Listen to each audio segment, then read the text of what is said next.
Hello everyone, आज हम करेंगे international trade unit 3 trade policy and exchange rate का topic number 6 set is exchange rate determination under gold standard या mint parity theory. अच्छा, जब भी दो कंट्रीज की जो करेंसी है वो कोई मेटालिक स्टैंडर्ड हो, या तो दोनों का गोल्ड हो या तो दोनों का सिल्वर हो, तो उस टाइम पे एक्सचेंज रेट किस तरीके से डिटरमाइन होता है वो ये थ्योरी एक्सप्लेन करती है। It explain the determination of exchange rate between currency which are on same metallic standard, और इसको हम क्या बोलते हैं?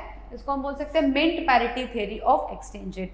अब ये डिटर्मिनेशन होता कैसे है? So it is determined on the basis of parity of mint ratio between currencies of two countries, यानी कि दो जो कंट्री हैं उनकी करेंसीज हमने मान लिया मेटालिक स्टैंडर्ड यानी कि गोल्ड है, तो दोनों करेंसी की जो गोल्ड की वैल्यू है वो किस रेट पर इक्वल हो जाती है उसी को बोलते हैं exchange rate under gold standard. For example कि 1 ग्राम गोल्ड खरीदने के लिए इंडिया में कितने रुपीस चाहिए और 1 ग्राम गोल्ड खरीदने के लिए यूएस में कितना डॉलर चाहिए, ये जो रेट पता चल जाएगा इसको इक्वल कर देंगे और यही बन जाएगा exchange rate under gold standard.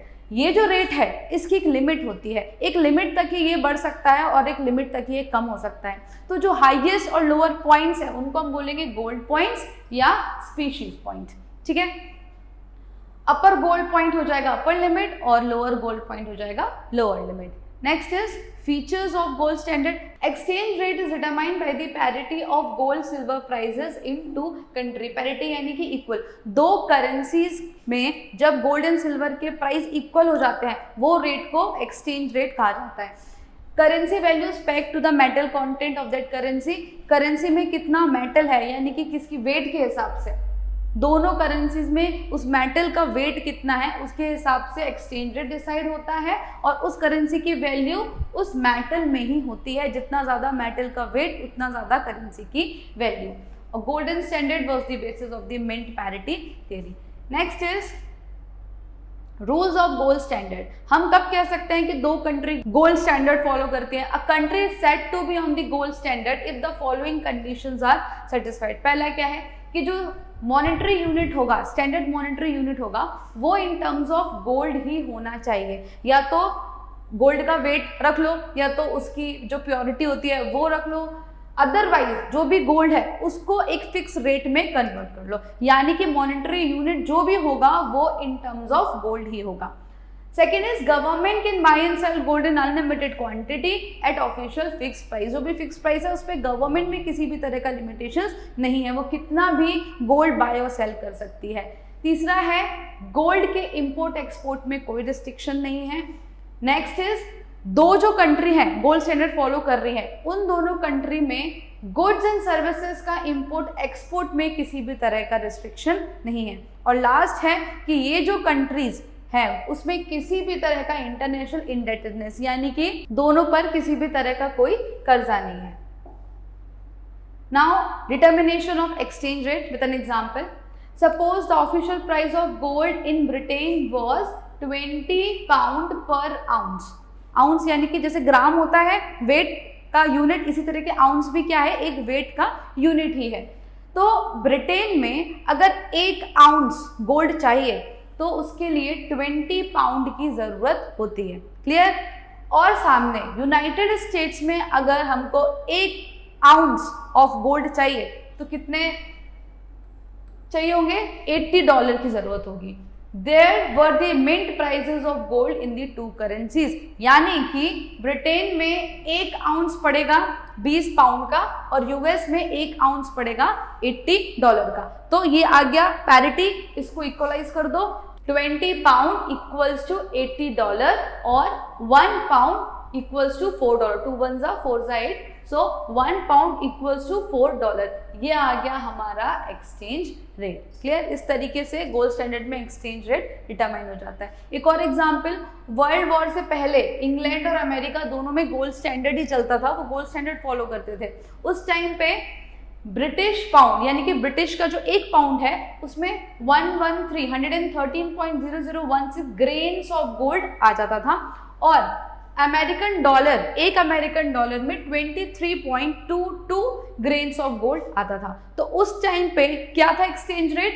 1 pound equals to 113.0016 divided by 23.22 equals to $4.866। तो उस टाइम का एक्सचेंज रेट था 1 पाउंड इक्वल्स टू $4.866।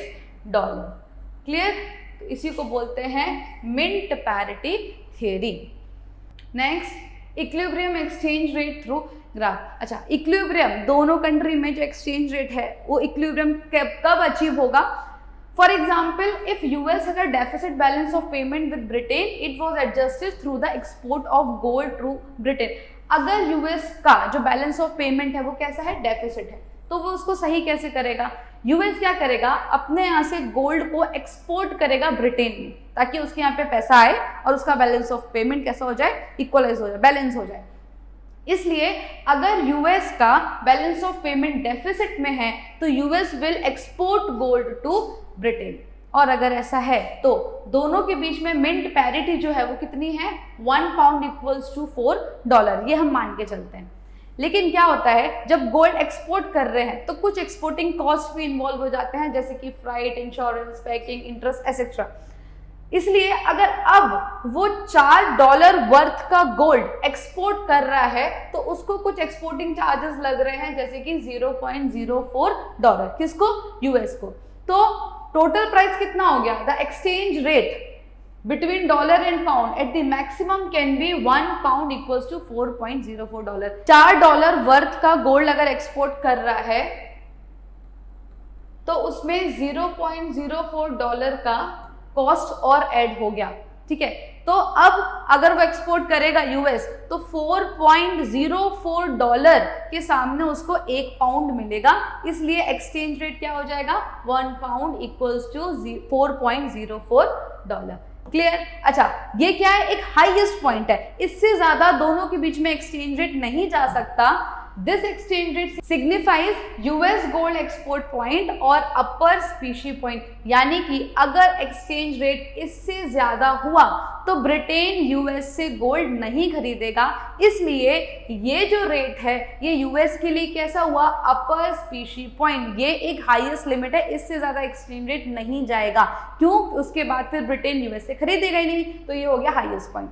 अब दूसरी सिचुएशन, यहां पे यूएस का बैलेंस ऑफ पेमेंट डेफिसिट था। अगर यूएस का बैलेंस ऑफ पेमेंट सरप्लस होता तो यूएस क्या करता? US will import gold from Britain. Okay, so if the exchange rate were lower than 1 pound equals to $3.96, the exporter would have preferred to import gold from Britain। अब क्या होगा? Mint parity कितनी थी? 1 pound equals to $4। ठीक है, इसमें से जो एक्सपोर्टिंग कॉस्ट है, क्योंकि अब एक्सपोर्ट नहीं हो रहा है तो 0.04 हम माइनस कर देंगे, क्या आएगा? $3.96।